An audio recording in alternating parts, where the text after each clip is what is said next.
L'intelligenza artificiale sta trasformando tutti i settori. Comprenderne le basi è essenziale per chiunque voglia esplorare e comprendere le potenzialità di questa tecnologia. Il corso introduttivo su intelligenza artificiale, machine learning e deep learning, organizzato da Vega Formazione, è pensato per chi vuole approfondire questi temi. Il programma è diviso in 3 parti. La prima parte consiste in un'introduzione all'intelligenza artificiale ed esplora le definizioni, la storia e le tecniche fondamentali di apprendimento automatico. La seconda parte tratta il machine learning e discute della costruzione e della valutazione dei modelli predittivi.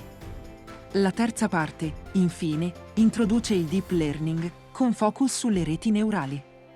Il corso, della durata di 8 ore, è rivolto a chiunque sia interessato a capire come applicare strumenti di intelligenza artificiale e di apprendimento automatico in azienda.